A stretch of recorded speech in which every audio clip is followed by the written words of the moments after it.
Shabbat Shalom. I am James and this is Grim Survival. I am going to be reading from the Bible today. I'm going to be reading Genesis chapter 6. I did cover Genesis chapter 5 earlier in the week.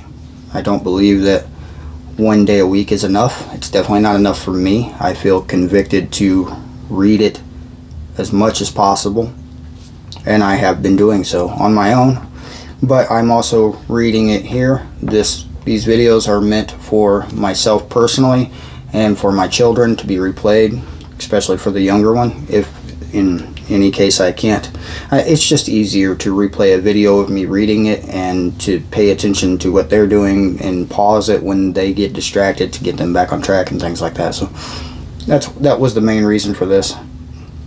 I'm still very uncomfortable doing it, and I'm wearing this hat for it just so I can see it better. No, the other hat gets in my way really when I'm reading. I'm really not sure if it's disrespectful to wear a hat while you're reading the Bible. Churches have taught me so, but I don't believe anything churches teach. Sorry, but I don't. I don't believe in religion. Today is a holiday throughout the United States. I'm going to tell you just briefly my opinion on that. This holiday is pagan traditions made by men. It has been used for bad things over the years, very bad things, and people use it as a day of dark power. People celebrate death on this day with the costumes and the candy. It's a pagan tradition made by men. That's my opinion. Today is still Saturday, and it is still the Sabbath. Personally, I will not participate in this day. I have not participated in this day for a very long time, and I would definitely not allow my children to participate in this day as long as they live in my house. That being said, I'm going to read starting at chapter 6, Genesis chapter 6. I'm not sure how far I will get in this particular reading, but I will go as long as I feel that I should. And yeah, so chapter 5, Genesis chapter 5 was the genealogy leading us to Noah. And chapter 5, verse 32, the very last verse of that particular chapter, it says, "And Noah was 500 years old, and Noah brought forth Shem, Ham, and Japheth." I am reading from the scriptures. It keeps all the names in its original Hebrew, and I do not speak Hebrew. So if I'm butchering names, I apologize. I will probably butcher names. Just so you know, I'm going to destroy these names, right? You've heard me do it before if you've watched these videos. I'm getting better, I think. I've been reading more, but yeah, I'm procrastinating now. I need to get to this. All right, Genesis. It's actually Bereshith is what it was originally titled, but we'll stick with Genesis for now. Chapter 6. "And it came to be when men began to increase on the face of the earth that the daughters were born to them, and daughters were born to them, that the sons of Elohim saw the daughters of men, and they were good. And they took wives for themselves of all whom they chose. And Yah said, My spirit shall not strive with man forever. In his going astray, he is flesh, and his days shall be 120 years. So you remember prior to this, people were living 900 years. The Nephilim were on the earth in those days, and also afterward. When the sons of Elohim came to the daughters of men, they bore children to them. Those were the mighty men who were of old, the men of name. And Yah saw the wickedness of man, It was great in the earth, and that every inclination of the thoughts of his heart was only evil continually. Men were evil. And Yah was sorry that he had made man on earth, and he grieved in his heart. And Yah said, I am going to wipe man whom I have created from the face of the ground, both man and beast, creeping creatures and birds of the heaven, for I am sorry that I have made them. But Noah found favor in the eyes of Yah. This is the genealogy of Noah. Noah was a righteous man, perfect in his generation. Noah walked with Elohim, and Noah brought forth these sons, Shem, Ham, and Japheth. It's Y-A-P-H-E-T-H, Japheth. I know no other way to say it, sorry. Verse 11. And the earth was corrupt before Elohim, and the earth was filled with violence. And Elohim looked upon the earth and saw that it was corrupt, for all flesh had corrupted in their ways on the earth. For all flesh had corrupted their ways on the earth. And Elohim said to Noah, the end of all flesh has come before me, for the earth is filled with violence through them. And see, I am going to destroy them from the earth. Make yourself an ark of gopher wood. Make rooms in the ark, and cover it inside and outside with a covering. And this is how you are to make it. The length of the ark is 300 cubits, the width is 50 cubits, and the height is 30 cubits. Make a window for the ark, and complete it to a cubit from above. And set the door of the ark in its side. Make it with lower, second, and third decks. And see, I myself, this is Yah talking, I myself am bringing a floodwater on earth, or bringing floodwaters on the earth, to destroy all flesh which is the breath of life from under the heavens. I'll learn to read one day. UPS guy is being very loud outside. All that is on the earth is to die. And I shall establish my covenant with you. And you shall come into the ark, you and your sons, your wife, and your sons' wives with you. And all of the living, all of the flesh, 2 of each, you are to bring into the ark to keep them alive with you, a male and a female, of the birds after their kind, and of the cattle after their kind, and all of the creeping creatures of the ground after their kind. 2 of each are to come to you, to keep them alive. As for you, take all food that is eaten and gather it to yourself, and it shall be food for you and for them. And Noah did according to all Elohim commanded him. So he did. Just a quick review. The Nephilim. I've read a little bit about the Nephilim. The common consensus is the angels that had fallen from heaven had come down and took wives. And because it was the angels, the men that were born to them were bigger and stronger and faster than normal men. So the stories you hear about people like Achilles and Hercules and the Greek gods may not be very far-fetched if you look at it from that point of view. Those are my opinions only.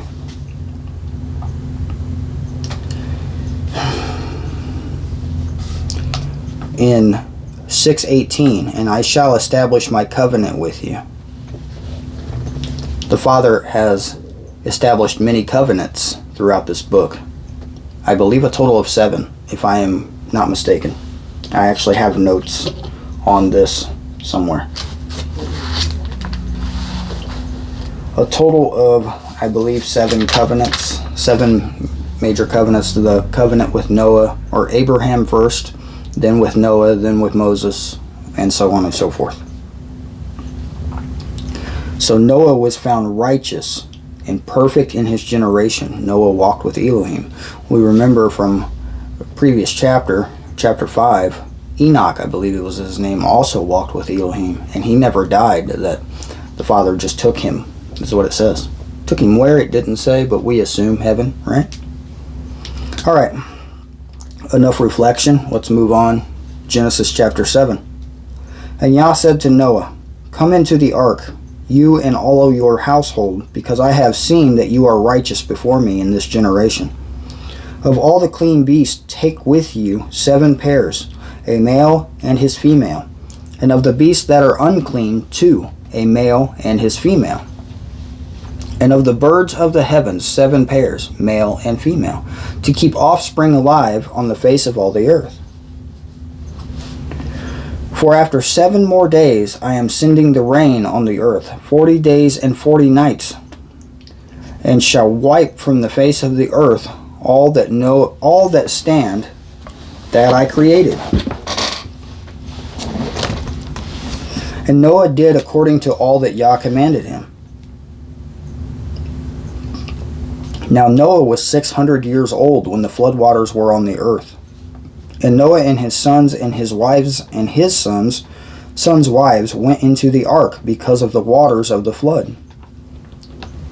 Does that mean they waited until it started the flood before they went in? Kind of seems that way. Of the clean beasts and of the beasts that are unclean, and of birds and all that creep on the earth, 2 by 2 they went into the ark, and to Noah, male and female, as Elohim had commanded Noah. Could you imagine just every creature of the earth? Just imagine standing at the door to the giant boat and a lion just strolls past you. I mean, "Hi, Mr. Lion, can I give you pets?" Sorry. Where was I? 10. And it came to be after 7 days that the waters of the flood were on the earth. In the 600th year of Noah's life, in the 2nd new moon, the 2nd month, the 17th day of the new moon, on that day all of the fountains of the great deep were broken up, and the windows of the heavens were opened. And the rain was on the earth 40 days and 40 nights. On that same day Noah and Shem and Ham and Japheth, the sons of Noah, and Noah's wife, and the 3 wives of the sons of them, went into the ark. They and every life form after its kind, and every beast after its kind, and every creeping creature that creeps on the earth after its kind, and every bird after its kind, every bird of every wing. And they went into the ark to Noah 2 by 2, of all the flesh in which is the breath of life. And those going in, male and female of all flesh, went in as Elohim had commanded, and Yah shut him in. The Father shut the door on the ark.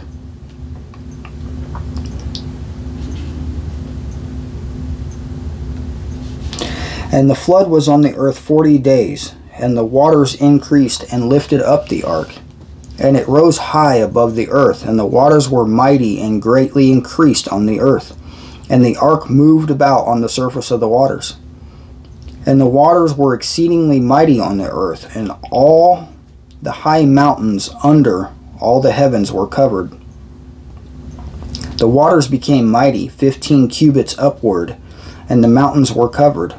And all flesh died, the creeping creatures on the earth, birds and cattle, and beasts of every swarming creature that swarms on the earth, and all of mankind. All in whose nostrils was the breath of the Spirit of life, all that was on the dry land died. So he wiped off all that stands, which were on the face of the ground, both man and beast, creeping creature, and the birds of the heavens. And they were wiped off from the earth, and only Noah was left, and those with him in the ark. And the waters were mighty on the earth 115 days. So to review, The rain came for 40 days and 40 nights, but they were in the ark a lot longer than 40 days and 40 nights. The flood waters stayed 150 days, as it just said. The waters were mighty on the earth 150 days. So he left the waters here a lot longer than the 40 days and 40 nights just to make sure, right? Just to make sure that nothing got through. Now we can talk about science for a minute. You got to think of the genealogy and do the math on the thousands of years that went from the start of man to Noah. There's proof on the earth of a great flood. Science will agree with this. There's proof on the three great pyramids of Egypt. So you got to imagine there were thousands of years before those before the flood of lots of people. So it is my belief that the pyramids were built before the flood. That is my personal belief. Take it with a grain of salt.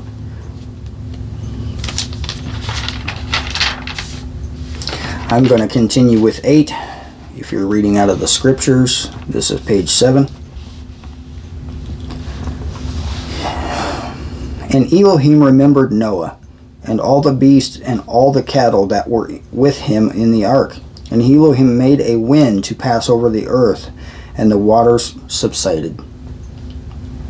And the fountains of the deep and the windows of the heavens were stopped, and the rain from the heavens was withheld. And the waters receded steadily from the earth. And at the end of 150 days the waters diminished. So the waters were mighty for 150 days and then took another 150 days to diminish. That is 300 days, almost a year in the boat right there. And in the 7th new moon, the 17th day of the new moon, the ark rested on the mountains of Ararat. And the waters decreased steadily until the 10th new moon. In the 10th new moon, on the first day of the new moon, the tops of the mountains became visible. So we're talking over a year now they've been in this ark. And it came to be at the end of 40 days that Noah opened the window of the ark which he had made. And he sent out a raven, which kept going and turning back until the waters had dried up from the earth. And he sent out a dove from him to see if the waters had receded from the face of the ground. You could see the mountain tops, but there was still water. So he's waiting to make sure it's safe. But the dove found no resting place for its feet and returned into the ark to him, for the waters were on the face of all the earth. So he put out his hand and took it, and pulled it into the ark to himself. And he waited yet another 7 days, and again he sent the dove out from the ark. And the dove came to him in the evening, and see, a freshly plucked olive leaf was in his mouth. And Noah knew that the waters had receded from the earth. And he waited yet another 7 days, and sent out the dove, which did not return to him again. And it came to be in the 601st year of the first new moon, the first day of the new moon, that waters were dried up from the earth. And Noah removed the covering of the ark and looked, and saw the surface of the ground was dry.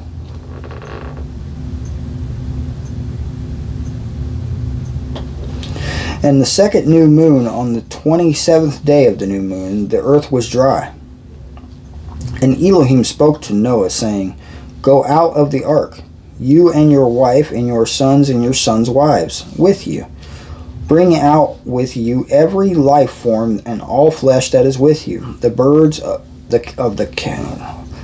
birds, of cattle, and all creeping creatures, the creeping creatures on the earth, and let them teem on the earth, and bear and increase on the earth.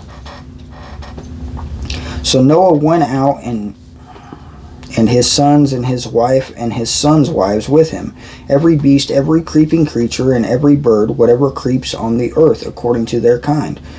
They went out from the ark. And Noah built a slaughter place to Yah, and took of every clean beast, of every clean bird, and offered ascending offerings on the slaughter place. And Yah smelled a soothing fragrance, and Yah said in his heart, Never again shall I curse the ground because of man.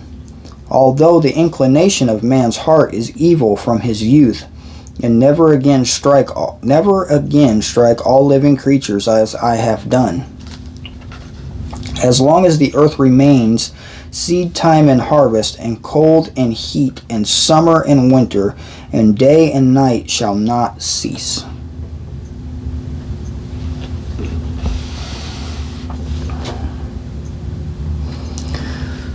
So I didn't do the math on it, but Noah was in that boat for at least a year, right?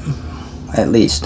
The common consensus is 40 days, 40 nights, and then he goes back to doing his normal things. No. See, Noah was in that boat for over a year. The rain was 40 days and 40 nights. The water was 150 days. It took 150 days for the water to subside.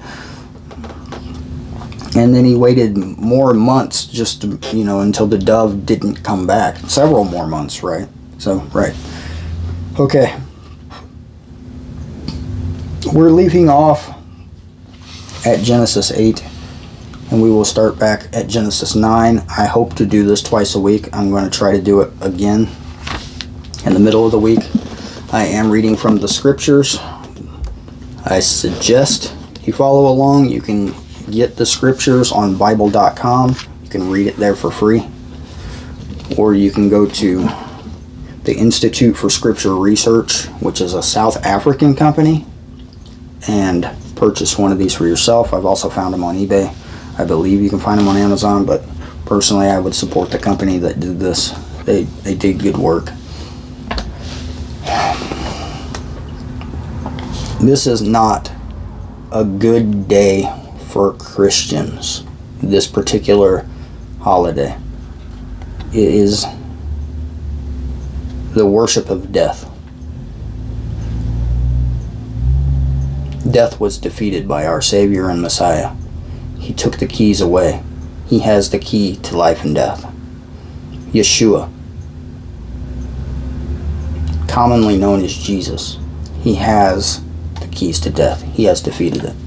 To celebrate that seems very wrong to me. And alright, this has been James. Thank you for watching. And I'll see you next time.